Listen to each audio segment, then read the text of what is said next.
Socrates. And thus we arrive at the conclusion that virtue is either wholly or partly wisdom? Meno. I think that what you are saying, Socrates, is very true. Socrates. But if this is true, then the good are not by nature good? Meno. I think not. Socrates.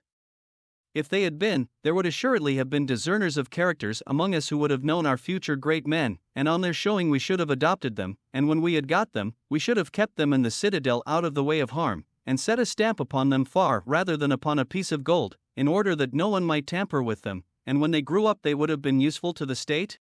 Meno. Yes, Socrates, that would have been the right way. Socrates. But if the good are not by nature good, are they made good by instruction? Meno. There appears to be no other alternative, Socrates. On the supposition that virtue is knowledge, there can be no doubt that virtue is taught. Socrates. Yes, indeed, but what if the supposition is erroneous? Meno. I certainly thought just now that we were right. Socrates. Yes, Meno, but a principle which has any soundness should stand firm not only just now, but always. Meno. Well, and why are you so slow of heart to believe that knowledge is virtue? Socrates. I will try and tell you why, Meno.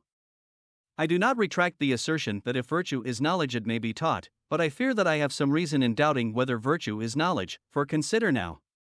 And say whether virtue, and not only virtue but anything that is taught, must not have teachers and disciples? Meno. Surely.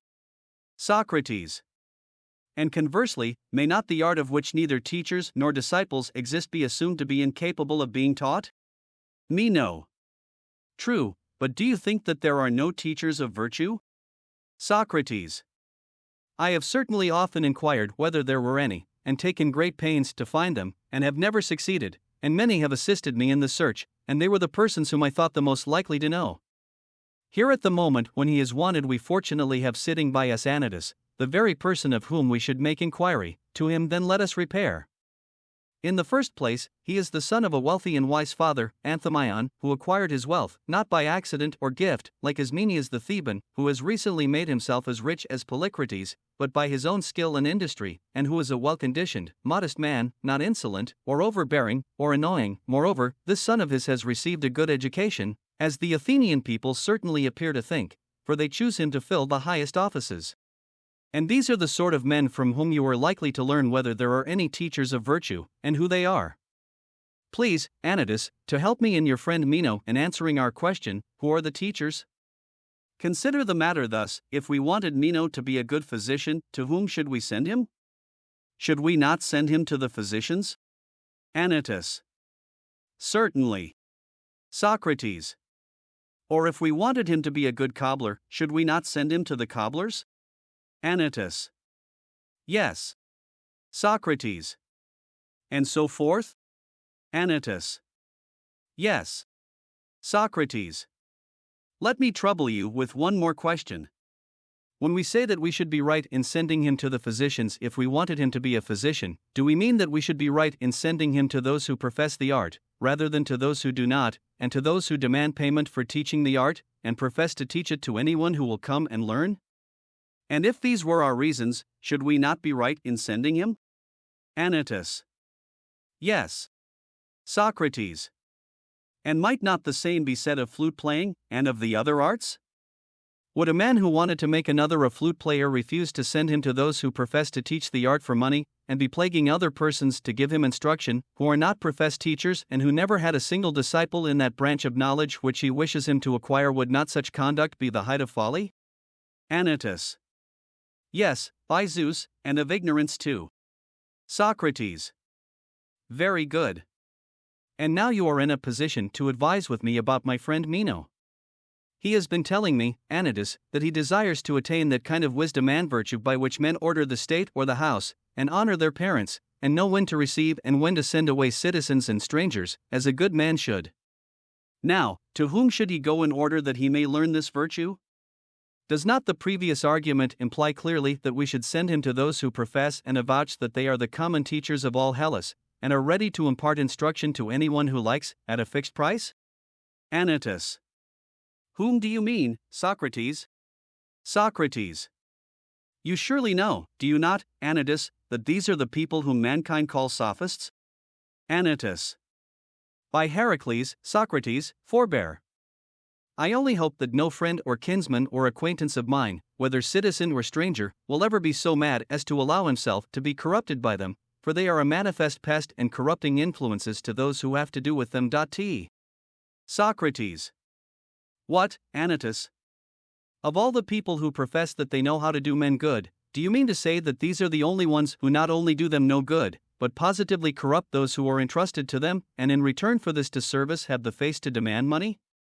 Indeed, I cannot believe you, for I know of a single man, Protagoras, who made more out of his craft than the illustrious Phidias, who created such noble works, or any 10 other statuaries. How could that amender of old shoes, or patcher up of clothes, who made the shoes or clothes worse than he received them, could not have remained 30 days undetected, and would very soon have starved, whereas during more than 40 years, Protagoras was corrupting all Hellas, and sending his disciples from him worse than he received them, and he was never found out.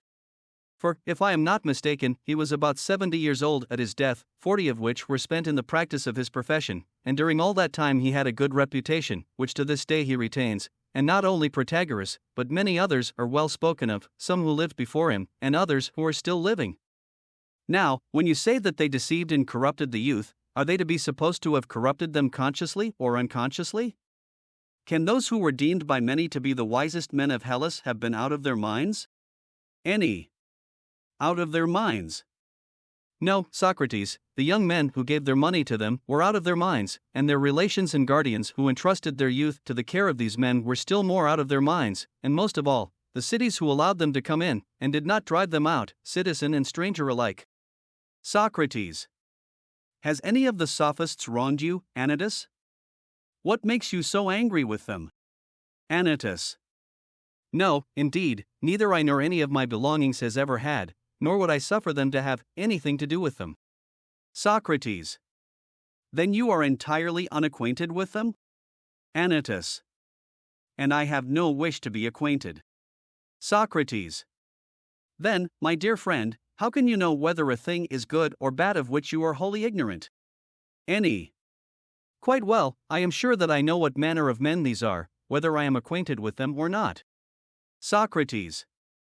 You must be a diviner, Anytus, for I really cannot make out, judging from your own words, how, if you are not acquainted with them, you know about them. But I am not inquiring of you who are the teachers who will corrupt Meno, let them be, if you please, the sophists. I only ask you to tell him who there is in this great city who will teach him how to become eminent in the virtues which I was just now describing. He is the friend of your family, and you will oblige him. Anytus. Why do you not tell him yourself? Socrates. I have told him whom I suppose to be the teachers of these things, but I learn from you that I am utterly at fault, and I dare say that you are right. And now I wish that you, on your part, would tell me to whom among the Athenians he should go. Whom would you name? Any. Why single out individuals? Any Athenian gentleman, taken at random, if he will mind him, will do far more good to him than the sophists. Socrates. And did those gentlemen grow of themselves, and without having been taught by anyone, were they nevertheless able to teach others that which they had never learned themselves? Any. I imagine that they learned of the previous generation of gentle Meno. Have there not been many good men in this city? Socrates. Yes, certainly, Anytus, and many good statesmen also there always have been and there are still, in the city of Athens. But the question is whether they were also good teachers of their own virtue, not whether there are, or have been, good men in this part of the world, but whether virtue can be taught, is the question which we have been discussing. Now, do we mean to say that the good men our own and of other times knew how to impart to others that virtue which they had themselves, or is virtue a thing incapable of being communicated or imparted by one man to another? That is the question which I and Meno have been arguing. Look at the matter in your own way. Would you not admit that Themistocles was a good man? Anytus. Certainly, no man better. Socrates. And must not he then have been a good teacher, if any man ever was a good teacher, of his own virtue? Anytus. Yes, certainly, if he wanted to be so. Socrates. But would he not have wanted? He would, at any rate, have desired to make his own son a good man and a gentleman. He could not have been jealous of him, or have intentionally abstained from imparting to him his own virtue. Did you never hear that he made his son Cleophantus a famous horseman, and had him taught to stand upright on horseback and hurl a javelin, and to do many other marvelous things, and in anything which could be learned from a master he was well trained? Have you not heard from our elders of him? Anytus. I have. Socrates. Then no one could say that his son showed any want of capacity?